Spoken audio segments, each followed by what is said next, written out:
네, 20대 대선 공식 선거운동 오늘 시작됐습니다. 유능한 경제 대통령과 국민 통합, 정치 교체 시대를 열겠다는 이재명 후보.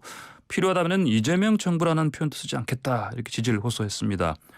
첫날 유세 일정을 부산에서 오늘 새벽 벽두에 시작했습니다. 경부선을 따라서 대구, 대전 거쳐서 서울까지 올라오는 상행선 일정입니다. 자, 민주당 총괄선대 본부장 맡고 있는 우상호 의원 연결해서 선거 판세 전략 들어보겠습니다. 우상호 의원님 안녕하십니까? 네네, 안녕하세요. 예. 자, 20대 대선 뭐 역대급이라는 수식어가 자주 붙습니다. 뭐 안개속, 혼전, 박빙 여러 말이 나오는데 어떻게 좀 안기가 좀 거치는 모양새는 아니죠 아직까지는? 어떻게 보십니까? 네, 그렇습니다. 아직까지도 예. 초접전 상태다 이렇게 분석할 수 있습니다. 아마 예. 후보별로 악재가 생기면 그 후보의 지지율이 좀 빠졌다가 네.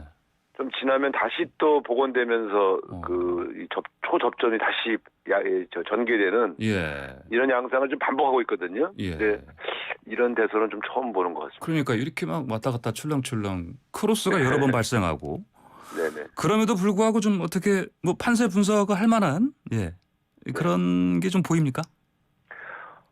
여러 여론조사 결과들 최근 예. 한 3, 4일 사이에 나온 것들 한 10개 정도를 쭉 종합해 보면 예.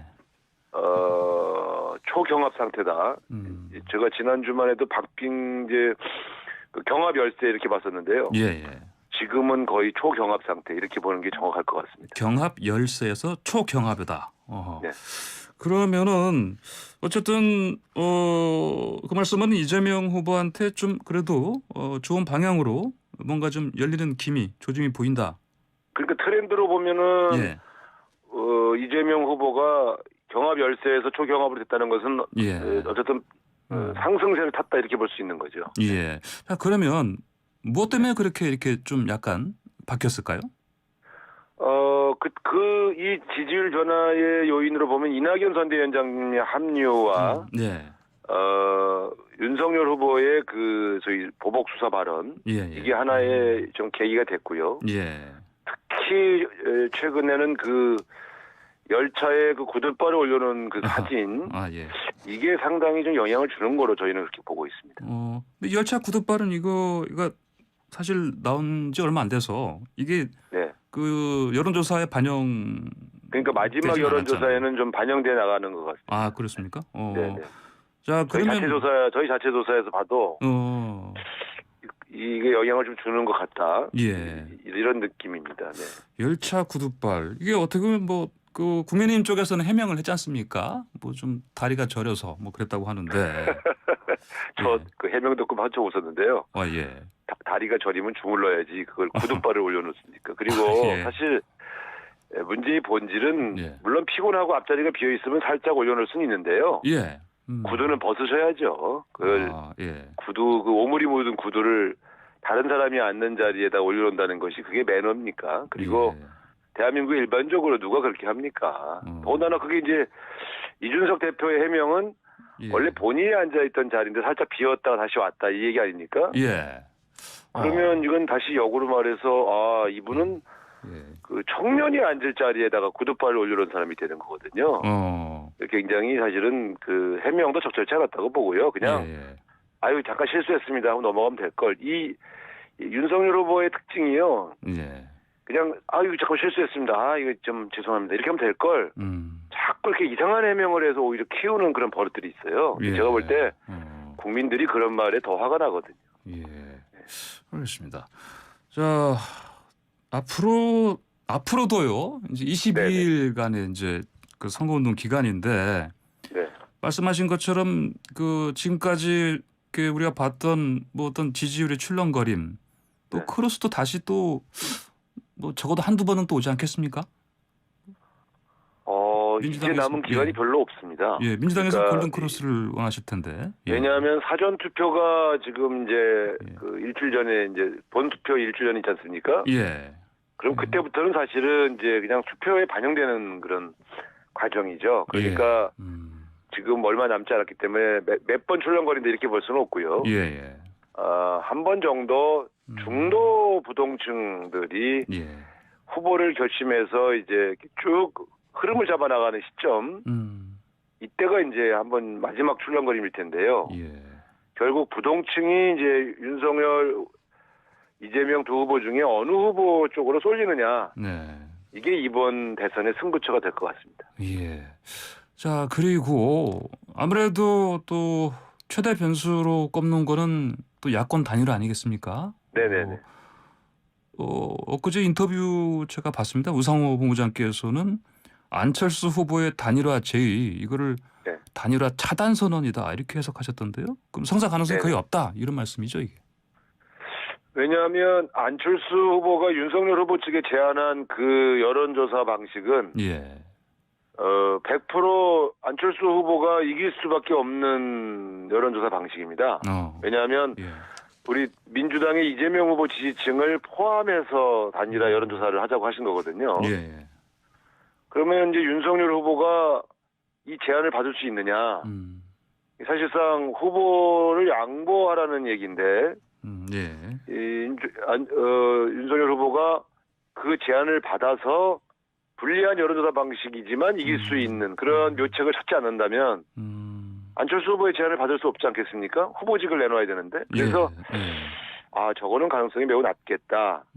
그렇게 판단한 것이죠. 예. 아무래도 뭐 그 국민의힘 쪽에서는 또 그 이른바 역선택을 가장 경계하지 않습니까? 역선택? 그러니까 이번에는 그 대통령 그 선거기 때문에 만약에 안철수 후보가 제안한 방식으로 만약에 단일 후보를 결정한다면 우리 지지층은 안철수 후보를 선택할 수밖에 없죠. 왜냐하면 윤석열 후보가 문재인 대통령 및 그 정권에서 봉사했던 일했던 인사들을 수사하겠다 이렇게 얘기를 했기 때문에 저희 지지층이 지금 약간 격앙돼 있지 않습니까? 저희 지지층은 당연히 안철수 후보를 선택하게 돼 있으니 그건 일부러 역선택을 하는 공작이나 작전을 펼 필요가 없이 지지층의 정서가 그렇게 흘러가게 돼 있죠. 그러니까 역선택을 걱정한다는 말은 뭐 진실일 겁니다. 네. 그러면은 이재명 후보와 손잡을 가능성은 지금 그냥 뭐 희박하다, 거의 없다 이렇게 봐야 됩니까? 아니면 뭐 흔히 말하는 정치는 생물이다, 뭐 드라마가 나올 수 있다, 어떻게 보십니까? 뭐 원론적 발언으로야 열려 있다고 얘기할 수 있겠지만 안철수 후보께서 완주를 선언하셨고 또 단일화 꼬리표를 떼기 위해서라고 하는 전제 속에서 윤석열 후보에게 단일화 제안을 하신 거기 때문에 다시 그 입장을 바꾸어서 이재명 후보에게 단일화하자고 제안하실 리는 없다고 봅니다. 그래서 사실상 저희는 열려 있다고 원론적인 말씀을 드리지만 사실상은 이제 단일화 변수는 여야를 막론하고 사라진 게 아닌가. 그러니까 윤석열 후보가 안철수 후보의 제안을 받는 것 이외에는 여야 간의 단일화라는 이슈는 사라진 게 아닌가 저는 그렇게 생각합니다. 그렇습니까? 보통 단일화 우리가 그 시한을 얘기할 때 이번에 이를테면 이제 선거 후보 등록이 있었고 그다음에 28일 투표용지 인쇄하는 날 이런 얘기 하는데 그럼에도 불구하고요. 그 안철수 후보가 2, 3일 안에 결정해라 그랬지 않습니까? 그러면 뭐 오늘 내일 중에 윤석열 후보 쪽에서 결정 안 하면 그냥 또 이제는 뭐 완주하겠다 이런 식으로 아예 방향을 확실하게 결정하고 말씀하신 것처럼 완주하겠다 이렇게 나올 가능성도 있지 않겠습니까? 저는 안철수 후보가 완주하실 것이라고 봅니다. 그렇게 보십니까? 그러니까 후보 등록하실 때는 완주하기로 결심을 하고 등록하셨다고 저는 보고 있고요.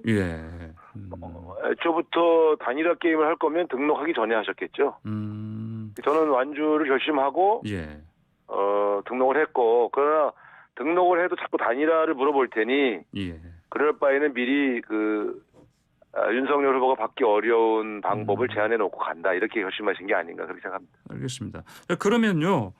그 김동연 후보와 심상정 후보 이 두 분은 사실 이재명 후보와 뭐 손을 안 잡겠다 얘기하셨긴 하지만 어떻습니까? 이분들하고 뭐 단일화할 수 있는 가능성 남아 있습니까? 그러니까 자꾸 뭐 가능성이 있습니까 물어보면 우리는 가능성이 늘 있다고 말씀드리죠. 그런데 물밑에서 무슨 협상이 진행되거나 진전된 내용들이 있는 게 아니기 때문에 제가 볼 때는 단일화의 가능성이 매우 희박하다 이렇게 봅니다. 그렇군요. 국민통합정부 구성 이재명 후보가 명동연설에서 강조했지 않습니까? 이 발언은 어떻게 그냥 그대로 그냥 해석해야 되는 겁니까? 아니면 사실 방금 말씀드린 뭐 김동연, 심상정 후보 이분들을 겨냥한 걸로 해석할 수 있겠습니까? 그러니까 뭐 열려 있긴 한데요. 예. 이 선거에서 이기는 방식이 결국은 유권자들을 결집시키기 위해서 하는 거 아니겠습니까? 예. 근데 예를 들면 그 안철수 후보하고의 단일화라는 것도 안철수 후보를 지지하시는 유권자를와 이제 자기 후보 지지층을 결합시키기 위해서 하는 일일 텐데. 예. 명동에서 말씀드렸던 내용들은 네. 중도 부동층을 이제 이재명 후보 지지로 예. 만들기 위한 예. 그러한 전략의 일환으로 메시지다. 제안한 것이고요. 예, 메시지다. 그런데 이제 왜 그런가 하면 예. 이분들이 그 양당 정치에 되게 혐오를 느끼고 있고 예. 또 대통령의 권력 집중으로 인한 독주를 싫어하시는 분들이기 때문에 예. 이분들 상대로 우리 이재명 후보가 되면 통합 정부를 할 것이고 권력 내려놓기를 하고 뭐 좀 더 민주적인 어떤 그러한 정부를 구성하겠다, 통합 정부를 구성하겠다 이런 상을 밝힘으로써 예. 상층 연대가 안 되더라도 중도 부동층에게 직접 호소하겠다라는 그런 판단도 있었던 것입니다. 알겠습니다. 자, 민주당 22일간 선거 전략 좀 들어보겠습니다. 오늘 첫 유세 일정이 이재명 후보가 새벽 0시에 일단 부산에서 시작했습니다. 네네. 서울로 오늘 하루 종일 그러니까 대구 대전 거쳐서 올라온다는 거죠? 그렇습니다. 저희는 경부선을 부산에서 타고 올라오고요. 예.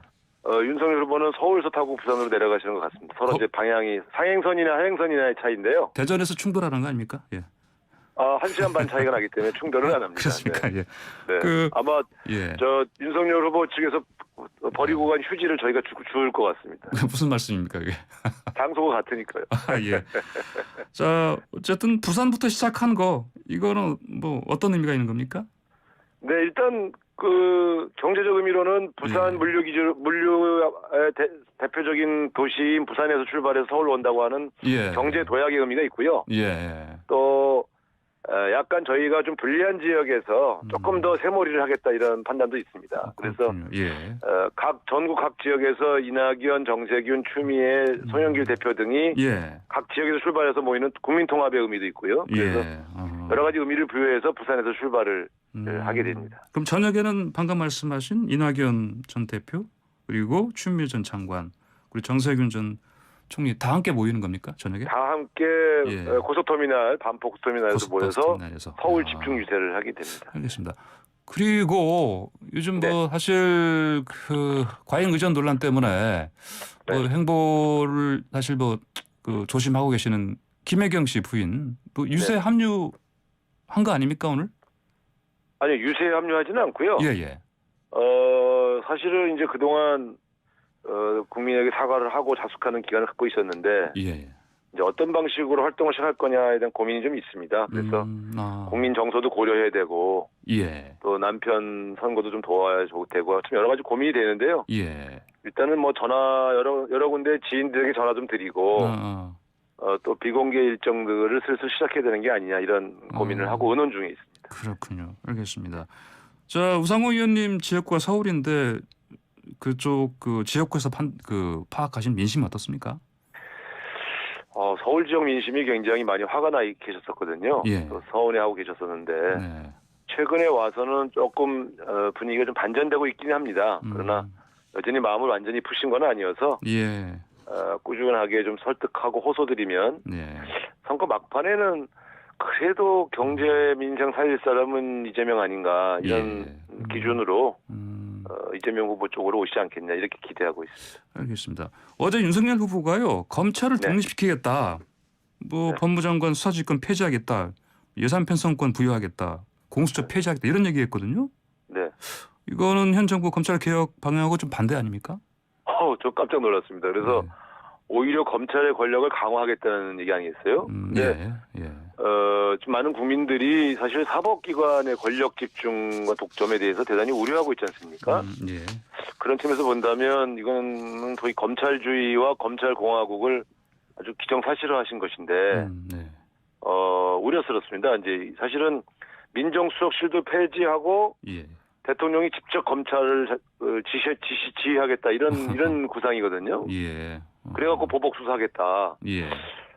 저는 이렇게 국민들이 우려하는데도 계속 국민들의 이야기에 귀 기울이지 않고 계속 검찰에 힘을 실어주겠다는 말씀하신 걸 보면 상당히 위험하지 않나 이렇게 생각합니다. 알겠습니다. 네, 우상무 의원님 오늘 말씀 여기까지 듣겠습니다.